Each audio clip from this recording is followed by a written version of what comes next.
Hi, fifth graders. Today is Monday, December 14th. I hope that you had a great weekend and you got to do lots of fun things or whatever you can. Today, you just got a couple things to do. First, we're going to talk about theme. I know your classroom teachers talked about that in his or her video, in their video, but I want to just touch base and talk to you as well about what theme is. So theme is kind of telling us what the message is in the story. What's it trying to tell us? When we're reading a book, there's usually some sort of message or something that the author is trying to inform us about or teach us. Kind of like a lesson. Like hard work pays off, or you gotta do your best in order to succeed. So that's kind of what theme is. It is just like a little lesson or what it's trying to teach you in a story. And almost all stories have these, even if you don't realize it. Like Bridge to Bethia, it has a lesson that it's trying to teach you and a message and a theme of the story.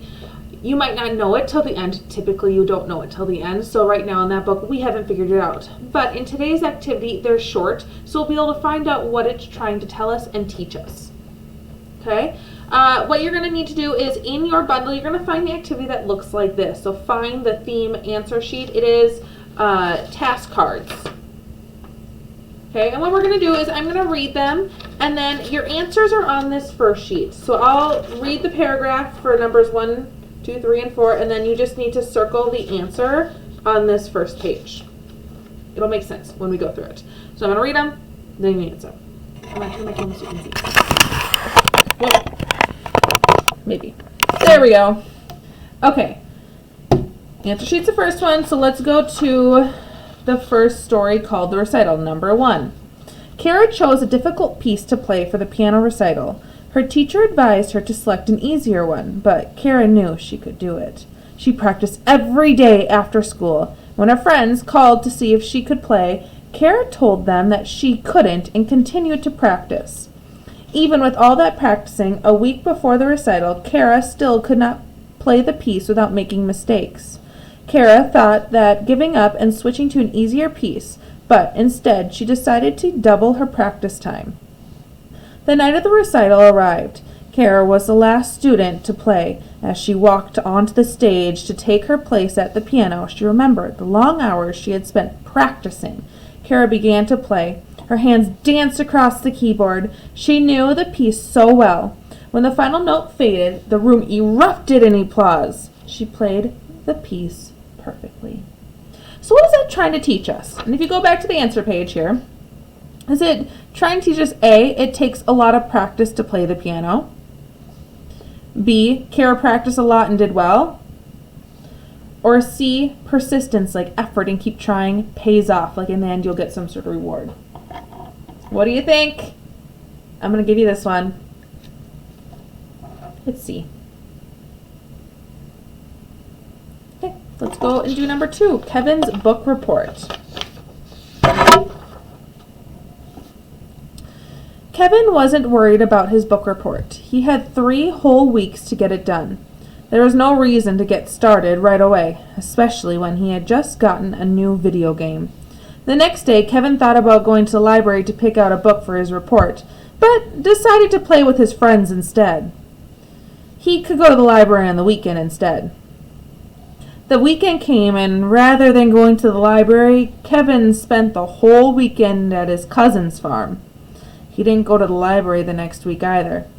There was always something fun to do instead.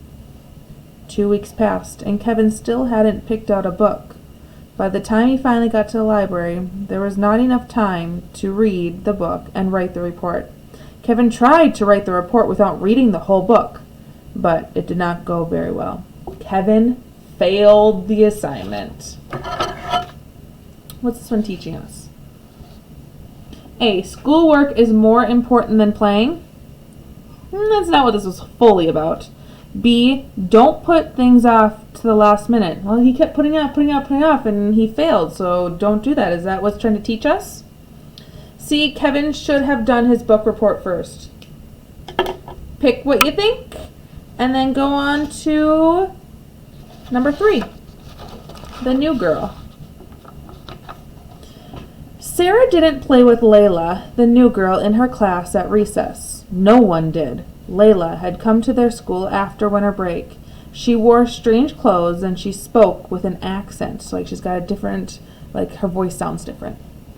Then one day, the teacher put Sarah and Layla together as partners on a class project. At first, Sarah was nervous about working with someone so different, but then they began to talk. She found out that Layla had a little brother just like she did.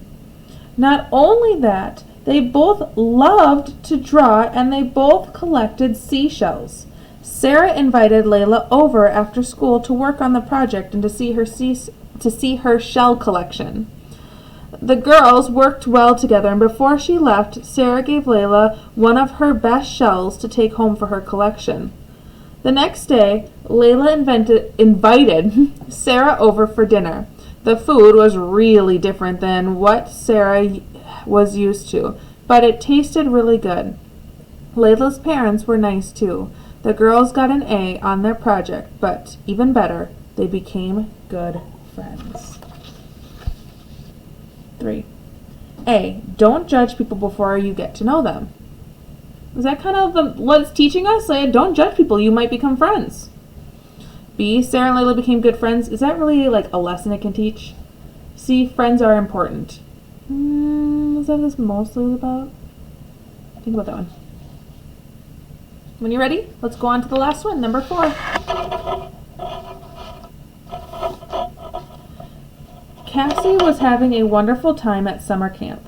Her counselor was really nice, and she had made friends with all the girls in her cabin. One day, a package arrived for Cassie. All the girls in her cabin watched as she opened it. It was a box of homemade chocolate chip cookies. Cassie's mother made the best chocolate chip cookies in the world.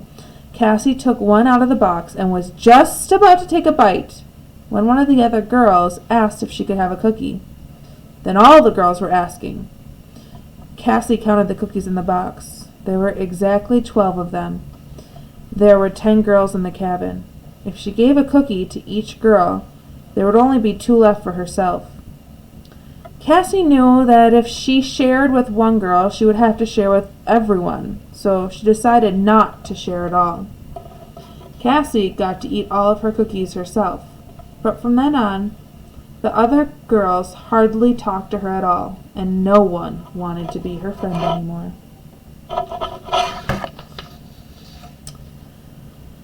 A. You should always share everything. It's about how always sharing. B. Selfishness, keeping stuff to yourself, leads to unhappiness. Could it? Did she have any friends? And how do you think you would feel if you didn't have any friends? C. Cassie did not share her cookies. Is that what it's teaching us? When you're done with this, you have one more task for reading, and that is to complete the picture of day. White coats and cameras is the title of this one. So you can see there's all these people wearing white coats and holding up cameras. What do you think's happening in this picture? So what's happening, and what are your 2 pieces of evidence to show that that's happening? I know your teacher's going to go over this more. This is what they assigned, but I just figured I would review it. On the back, you need to write 5 sentences. And do not start with and, so, but, or because, which we talk about a lot in my room. Do not start with those. You need capitals, punctuation. So 5 sentences about what is happening in this picture here. If you need more help, let me know and we can set up a time to meet. I'm going to turn the camera so you're not staring at me. We can set up a time to meet. Just let me know, comment in classroom or message me, and I will set up a time to meet. Also, make sure you're answering the daily question. Your teacher's posting one in your homeroom's information station classroom, I believe, but I am also posting one in case you don't get to both or whatnot. At least you're getting one of the questions answered, because that is for attendance. So make sure you're answering the daily question. It's posted every day. It's just a quick multiple choice, funny would you rather question. Same as last year if you remember those, but make sure you're answering those. Have a great rest of your day, and